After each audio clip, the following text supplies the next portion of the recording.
1971 में बांग्लादेश के गठन के बाद पाकिस्तान और बांग्लादेश के रिश्ते लंबे समय तक तनावपूर्ण रहे थे।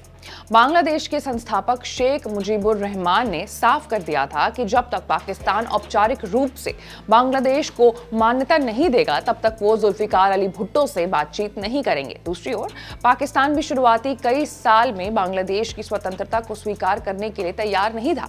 हालात में बदलाव 1974 में देखने को मिला, जब लाहौर में इस्लामी देशों का एक बड़ा सम्मेलन आयोजित हुआ। उस समय जुल्फिकार अली भुट्टो पाकिस्तान के प्रधानमंत्री थे। उन्होंने शेख मुजीबुर रहमान को सम्मेलन में आमंत्रित किया। शुरुआत में मुजीब ने आने से इनकार किया, लेकिन बाद में उन्होंने अपना निर्णय बदला। इस दौरान पाकिस्तान ने आधिकारिक रूप से बांग्लादेश को मान्यता देने की घोषणा की। इसे दोनों देशों के रिश्ते में एक अहम मोड़ माना गया। हालांकि इससे सारी कड़वाहट समाप्त नहीं हुई थी। इसके बाद भी दशकों तक दोनों देशों के संबंध सीमित और सतर्क बने रहे। अब करीब 52 साल बाद एक बार फिर क्षेत्रीय राजनीति में बड़े बदलाव दिखाई दे रहे हैं। शेख हसीना के सत्ता से हटने के बाद बांग्लादेश और पाकिस्तान के बीच ऐतिहासिक दूरी कम होती नजर आ रही है।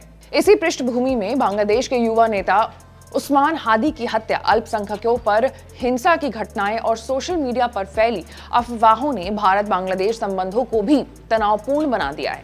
इन घटनाओं के बाद बांग्लादेश और भारत के बीच पहले से मौजूद अविश्वास को और गहरा दिया है। हालात इतने बिगड़ गए हैं कि दोनों देशों ने अस्थायी रूप से वीजा सेवाओं पर रोक लगा दी है।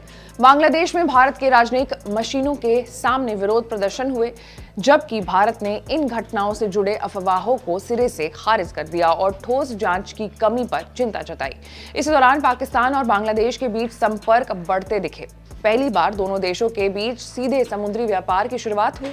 कराची से चटगांव तक सीधा कार्गो संपर्क स्थापित किया गया, जिससे द्विपक्षीय रिश्तों में एक नए अध्याय की शुरुआत माना गया। इसके अलावा वीजा प्रक्रिया को आसान बनाने जैसे फैसलों ने भी इस नजदीकी को और ज्यादा साफ कर दिया है। राजनीतिक स्तर पर भी बदलाव नजर आए हैं। शेख हसीना के सत्ता से हटने के बाद बांग्लादेश में जमाते इस्लामी जैसे इस्लामिक पार्टियां दोबारा प्रभावशाली होती दिखाई दी है। ये दल 1971 में मुक्ति संग्राम और उसमें भारत की भूमिका पर लंबे समय से सवाल उठाते रहे हैं। इसके साथ ही मुक्ति युद्ध की ऐतिहासिक विरासत और उनसे जुड़े प्रतीकों पर हमले की बात भी सामने आई। इस पूरे घटनाक्रम का सीधा असर भारत की सुरक्षा और क्षेत्रीय स्थिरता पर पड़ता दिख रहा है।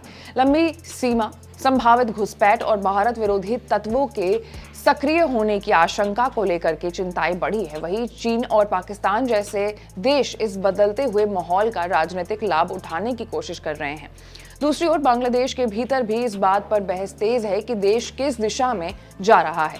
एक तरफ भाषाई राष्ट्रवाद और धर्मनिरपेक्ष पहचान की विरासत है, तो दूसरी ओर धार्मिक पहचान को आगे बढ़ाने वाले ताकतें मजबूत होती दिख रही हैं। बांग्लादेश का समाज लंबे समय से एक मिश्रित राष्ट्रवाद के साथ आगे बढ़ा है, जहां भाषा और संस्कृति के साथ धर्म भी मौजूद रहा है।